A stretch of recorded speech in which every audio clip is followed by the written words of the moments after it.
mic. Yeah. All I need is one mic. Yeah. All I need is one mic. Hey everybody, welcome back to One Mic, where I watch shit so you don't have to. And today I'm here to talk about season 1 of the new HBO series, The Time Traveler's Wife. I'm here a little bit late. You guys know I'm accustomed to doing week by week reviews of shows, but I kind of took a break from One Mic for a little bit after the rush that was April and May.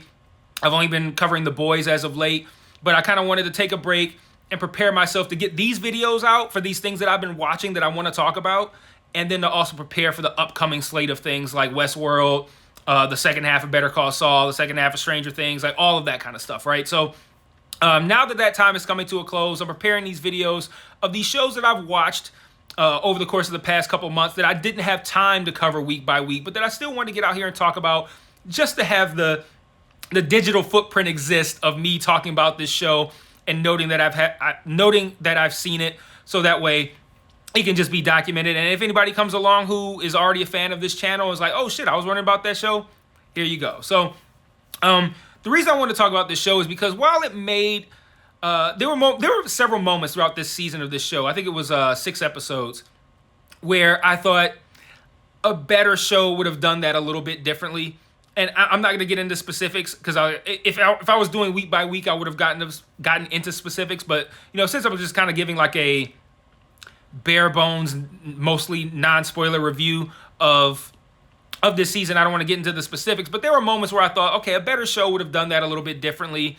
There were times where I guess if I were to really sit there and nitpick, or on subsequent watches, if I were to do that, I'd probably be able to pick apart their time travel stuff a little bit. But the reason I'm not concerned with any of that is because this show is highly fucking enjoyable. It's one where it was rewarding to kind of just sit there and not pick it apart. For the shows that I cover week by week, I'm taking notes all the time. I'm looking like, okay, what was done right here? What was done wrong here? What do I like? What didn't I like? And I might have gotten in front of you guys going week by week and been like, I didn't like this, I didn't like that. But at the end of the day, it was cool to kind of like sit back and be like, okay, here's some new style of time travel shit that I could just sit back and watch and enjoy. And let me see if this is fun. And it was a really fun show. I like the fact that it had a new take on time travel. Do I want to talk about that? Yeah, I'll talk about that now. So, like I said, I came into the show with no knowledge or expectations of what to expect. My wife, I believe, has read the book. There's a movie that exists. I haven't seen it. I had no interest in the show, really, because it just kind of felt like, I don't really get into that romance type shit. So I'm like, I don't know, man. I don't need to see some love story thing. But she wanted to watch it. I was like, all right, we could check it out. And I just found it to be incredibly compelling. So let me talk about the show itself and about their unique take on time travel. Now, if you've read the book, seen the movie, I don't care. I don't need to hear like, oh, in the book they did this. I don't give a shit. But what they do on this show, which is the only thing I'm going to talk about, is that essentially Henry can time travel, but he has no control over it. He will just pop out of his clothes and pop up in a different time. Could be the past, could be the future. When he pops up naked, sweating, in a random place. So he might have to escape from somewhere. He might get chased by somebody. He might be in a dire predicament, whatever the case may be. After a indeterminate amount of time, he pops back to where he came from. So that's how his time travel works, which I found that to be interesting. I think listening to me say it might not sound interesting, but when you put it into the context of The Time Traveler's Wife, it does become interesting because it raises some interesting questions. He talks about how when he time travels, he arrives at certain places more often than others, places that have a connection with him personally. It could be a moment of great happiness, could be a moment of great tragedy. Whatever the case may be, he visits those spots a little bit frequently. And we see him in the beginning of this season visiting his wife, Claire, only she's still a kid. 6 years old, 7 years old, 12 years old, 16, 18. Numerous times throughout her adolescence, he visits, usually as an older man. And they just kind of talk and bond.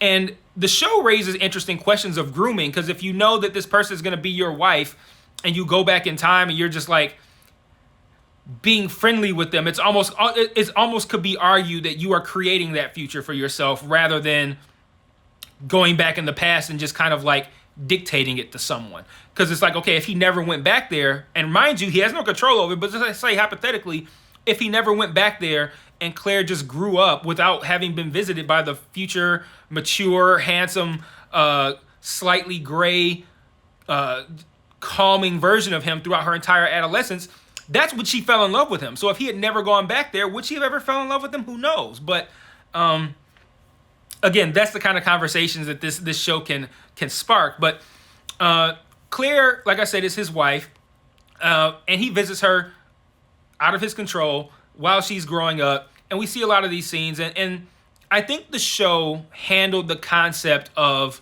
grooming very well. Like, I never felt that there was any sort of inappropriateness at any time when he was visiting her as a kid. It truly did feel like just an old, like almost like a parent coming and visiting a loved one. But that's like I said, that's a conversation that can be had, because regardless of intentions, you could still make the argument that that's what's happening. But I thought the show handled it pretty well. In essence, the show is about how Claire comes to actually fall in love with and marry Henry, because when she actually meets him for the first time in the proper timeline, she's like, I think it said she was, I want to say early 20s and he was late 20s. So like out just proper timeline, throwing out time travel, she had met the future him a bunch of times, but she had never had an actual first meeting with him in their own respective proper timelines. So once that happens, he's still young. He's not nearly as likable as the older, mature version of him is, but who is? Like, I feel like everybody's like that. Everybody's more of an asshole when they're 28 than they are when they're 46. So, I mean, maybe not everybody, but most people mature and become a little bit more reasonable once they get a little bit older. But the show also presents a lot of mysteries surrounding Henry's life and what he's experienced. They present a mystery surrounding his mother. They present a mystery that mysteries that we don't even have a firm grasp on yet. Like there's one where, well, I don't want to get into spoilers, but there's one that deal with like his potential demise, things that things that have happened to him or could happen to him in the future. They kind of lay these things out there, just kind of like as teasers, almost like, hey, this is gonna happen. And I thought going in that this show was going to be like a limited series, but it looks like it has a multi-season run, which I'm intrigued by, because this show left a lot of open plots. If this doesn't get a second season, this one season will not be very satisfying collectively. But if it gets more seasons and they can continue to follow the plot lines that they laid out throughout the first season, this could end up being something really special. But let me see, what do I want to say? Oh, the actual acting and the character. So Rose Leslie, who most of us know as Ygritte from Game of Thrones, she plays Claire, and Theo James plays Henry. They're both great individually, and they're also great collectively. I enjoyed their scenes together. I enjoyed his performances. I enjoyed her performances. I thought they did a great job with the casting here. I thought both of them did an exceptional job, and I thought that they both had a whole lot of chemistry. One thing that I thought it was, it's weird, right? To like something but still feel like it's wrong. But the show tries to interject a little bit of humor at times. And more often than not, it is kind of funny. Like when they crack a joke, usually I find it to be pretty funny. But it still feels out of place given the subject matter of this show. So tonally, it feels a little weird. Like there's a moment where Henry is time traveling to the same moment multiple times and consecutively, not like, oh, he comes back like boom, boom, boom, boom, boom. He's traveling to the same moment, but they're like a little spaced out. Like he goes to the same location, but over the course of what looks to be maybe a couple months, I'm not sure. He travels to these places multiple times, and we can tell from the music, from what we're seeing, that this is a serious moment. And we see one of the characters like talking, and he cracks a joke, and the joke itself on paper is fine, but within the context of the seriousness of that moment, it didn't really fit in. I feel like this show could probably get rid of the humor a little bit, even though, like I said, more often than not, the jokes land. It's just like it doesn't seem to really fit in with the tone. But The show also presents, like I mentioned, a lot of different mysteries that I think that they're going to play out throughout multiple seasons if they get multiple seasons. But that was something that I was prepared to get in front of you guys and be like, they fucked this up, because it felt like they were going to forget about some of the things that they laid out. But once I saw, it becomes clear toward the end of the season finale that at least they plan to do multiple seasons of this. You can tell. So I'm not going to really complain about that, because like I said, these are things that could be worked out, or we can watch them play out. But yeah, this show, it was one where every week I was just like, yeah, I'm ready to watch this. I want to see what happens. And I enjoyed my hour with this cast and these characters and seeing how they advance this plot. There's a fuck ton of nudity in this, and not your standard nudity. Because like I said, every time he time travels, whenever he pops up, he's naked and sweaty. So yeah, there's a whole lot of nudity on this. But again, like I said, a couple of things that I could nitpick if I wanted to. The humor felt a little out of place at times, but by and large, this show was incredibly enjoyable. I appreciated the new and fresh take on time travel, even though the book could be from like the 1950s for all I know. So I guess it wouldn't be a new and fresh take. But again, it's something I've never seen. A take on time travel that I've never seen. Something outside of like Terminator rules or Back to the Future rules or whatever. Time traveler rules, something entirely new, something different. I liked what they did with it. I liked how they created nice tension and drama with a lot of the situations that they put Henry into. And then they also had some nice romantic moments as well. Moments that, like, you know, you can't get without this dynamic of you have a woman who has known a guy since she was 6 years old, but she's known different variations of that guy through different periods. And it makes for interesting situations when, for like most of the season, we see older Henry meeting up with adolescent Claire.